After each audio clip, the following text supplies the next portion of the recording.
Hello, welcome back to the reading of the poem of the Man-God, written by Maria Valtorta, Volume 1, Chapter 108, Part 1, Jesus, atVintage, in the house of Anna, miracle of the paralytic child.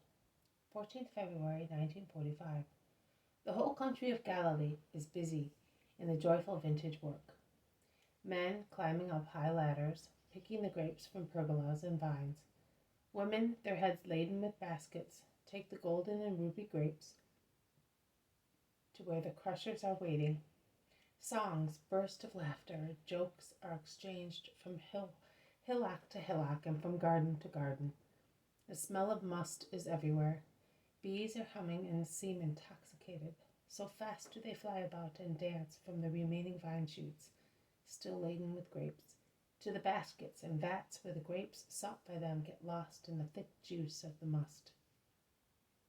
Children, their faces painted with juice like fawns, scream like swallows, running on the grass, in the yards and in the streets. Jesus is going to a town not far from the lake. It is a town on the plain. It looks like a wide riverbed between two remote mountain ranges stretching northwards. The plain is well irrigated because a river, I think it is the Jordan, flows across it. Jesus is going along the main road and is cheered by many shouting, "Rabbi! Rabbi!" Jesus passes by and blesses. Before the town there is a rich estate, at the entrance to which there is an elderly couple waiting for the master. "Come in. When they finish working, they will all gather here to hear you. How much joy you bring us. It spreads from you as the lymph spreads through the shoots. It becomes a joyful wine for our hearts." "Is that your mother?" asks the landlord. "Yes, she is. I brought her here to you because she also is now in the group of my disciples, the last to be received, the first in faithfulness. She is the apostle. She preached me even before I was born. Mother, come." One day, it was in the first times when I was evangelizing, this mother did not make me miss you. So kind she was to your tired son. "May the Lord grant you his grace, merciful woman." "I have grace because I have the Messiah and you. Come. The house is cool and the light is not so bright.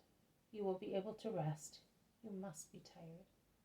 "My only tiredness is the hatred of the world, but to follow him and listen to him, it has been my desire since my earliest childhood." "Did you know that you were to be the future mother of the Messiah?" "Oh, no, but I hoped to live long enough to hear him and serve him, the last of his evangelized followers. But faithful, oh, faithful. You now hear him and serve him, and you are the first. I am a mother too, and I have wise children. When I hear them speak, my heart leaps with pride. And what do you feel hearing him?" "A gentle ecstasy. I sink into my nothingness, and goodness, which is he himself, lifts me up with him. I then see in a simple glance the eternal truth, and it becomes the blood and flesh of my spirit. Blessed be your heart. It is pure, and that is why it can understand the word. We are harder because we are full of faults. I would like to give my heart to everybody for that love might enlighten you to understand. Because believe me, it is love, and I am the mother, and therefore love is natural in me. It is love that makes all undertakings easy." The two women go on speaking. The old one near the ever so young mother of my Lord, while Jesus talks to the landlord near the vats, into which the teams of vintagers pour the grapes. The apostles, sitting in the shade of a jasmine bower, enjoy bread and grapes with good appetite. The sun is about to set, and the work slowly comes to an end. The husbandmen are by now all in the large rustic yard, where there is a strong smell of crushed grapes. Other farmers have come from nearby houses.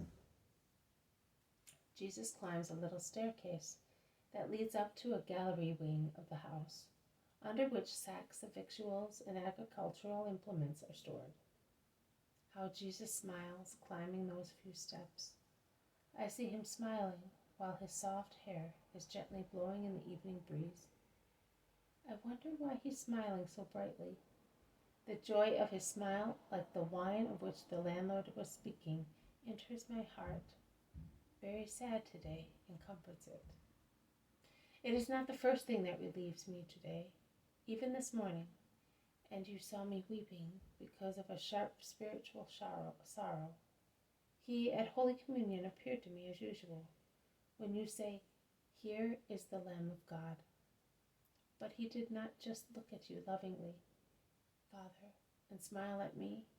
He departed from your side, on the left-hand side of the bed, and passed to the right one, with his long, slightly rolling gait, caressing me with his long hands and saying, "Do not weep."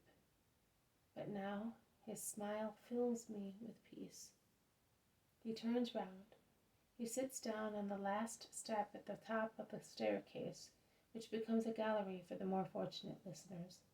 That is, the owners of the house, the apostles and Mary, who, always humble, had not even tried to climb up to that place of honor, but is led there by the landlady. She is sat one step below Jesus, so that her fair-haired head is at the height of Jesus' knees, and as she is sitting sideways, she can look at his face with her look of a dove in love. Mary's delicate profile stands out neatly, as in marble against the dark wall of the rustic gallery. This has been a reading from the poem of the Man-God, written by Maria Valtorta, Volume 1, Chapter 108, Part 1, Jesus at the Vintage in the House of Anna, Miracle of a Paralytic Child. Thank you for listening. I will see you tomorrow. May God bless you, and may peace be with you.